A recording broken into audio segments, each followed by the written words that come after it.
Clip number 287۔ اس clip میں آپ سورہ انعام کی آیت نمبر 43 سے 45 تک کی تلاوت، ترجمہ اور تفسیر قرآن صراط الجنان سماعت فرمائیں گے۔ بسم اللہ الرحمن الرحیم۔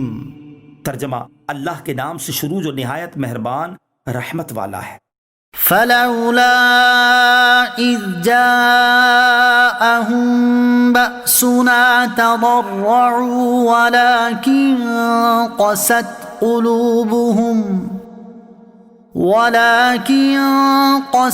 قلوبهم وزين لهم الشيطان ما كانوا يعملون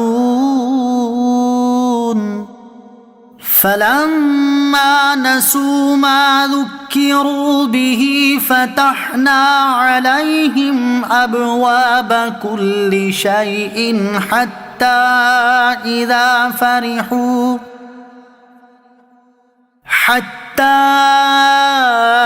إذا فرحوا بما أوتوا أخذناهم بغتة فإذا هم مبلسون۔ ترجمہ: تو کیوں ایسا نہ ہوا کہ جب ان پر ہمارا عذاب آیا تو گر گڑاتے، لیکن ان کے تو دل سخت ہو گئے تھے اور شیطان نے ان کے اعمال ان کے لیے آراستہ کر دیے تھے۔ پھر جب انہوں نے ان نصیحتوں کو بھلا دیا جو انہیں کی گئی تھی تو ہم نے ان پر ہر چیز کے دروازے کھول دیے، یہاں تک کہ جب وہ اس پر خوش ہو گئے جو انہیں دی گئی تو ہم نے اچانک انہیں پکڑ لیا، پس اب وہ مایوس ہیں۔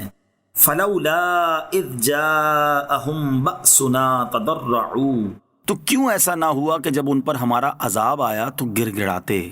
اس آیت اور اس کے بعد والی آیت میں مجموعی طور پر یہ فرمایا گیا کہ ایسا کیوں نہ ہوا کہ جب ان پر ہمارا عذاب آیا تو وہ گر گڑاتے تاکہ ہم انہیں توبہ کا موقع دیتے، لیکن ان کے تو دل سخت ہو گئے تھے اور شیطان نے ان کے اعمال ان کے لیے آراستہ کر دیے تھے۔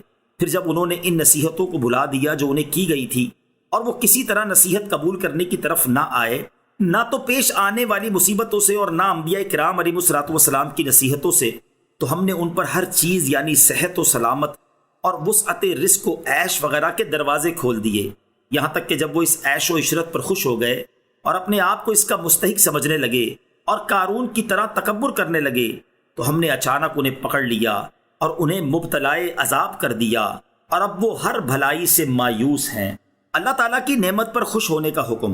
یاد رہے کہ اللہ عز و جل کی نعمت پر خوش ہونا اگر فخر، تکبر اور شیخی کے طور پر ہو تو برا ہے اور کفار کا طریقہ ہے، اور اگر شکر کے طور پر ہو تو بہتر ہے اور صالحین کا طریقہ، بلکہ حکم الہی ہے، جیسا کہ اللہ عز و جل فرماتا ہے وَأَمَّا بِنِعْمَةِ رَبِّكَ فَحَدِّثْ۔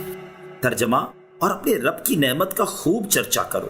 اور ارشاد فرماتا ہے قُلْ بِفَضْلِ اللَّهِ وَبِرَحْمَتِهِ فَبِذَلِكَ فَلْيَفْرَحُوا۔ ترجمہ: تم فرماؤ اللہ کے فضل اور اس کی رحمت پر ہی خوشی منانی چاہیے۔ کفر اور گناہوں کے باوجود دنیاوی خوشحالی کا اصلی سبب۔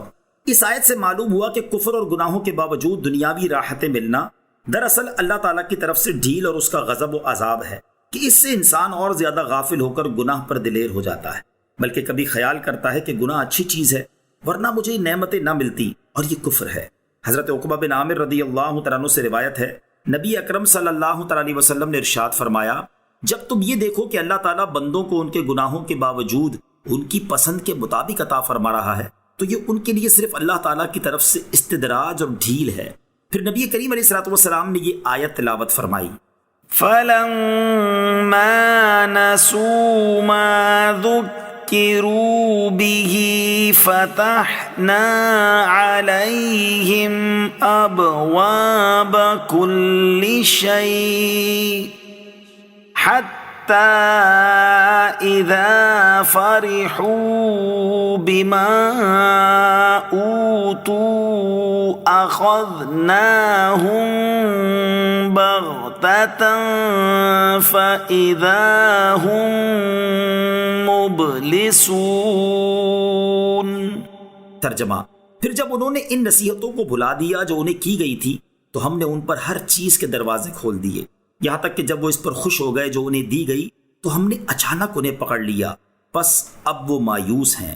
حضرت حسن بصری رضی اللہ تعالیٰ عنہ فرماتے ہیں، خدا کی قسم، جس شخص کو اللہ تعالیٰ نے دنیا میں وسعت عطا فرمائی اور اسے یہ خوف نہ ہو کہ کہیں اس کے لیے اللہ تعالیٰ کی کوئی خفیہ تدبیر نہ ہو، تو بے شک اس کا عمل ناقص اور اس کی فکر کمزور ہے۔ اور جس شخص سے اللہ تعالیٰ نے وسعت روک لی اور اس نے یہ گمان نہ کیا کہ وسعت روکنے میں اس کے لیے کوئی بھلائی ہوگی، تو بے شک اس کا عمل ناقص اور اس کی فکر کمزور ہے۔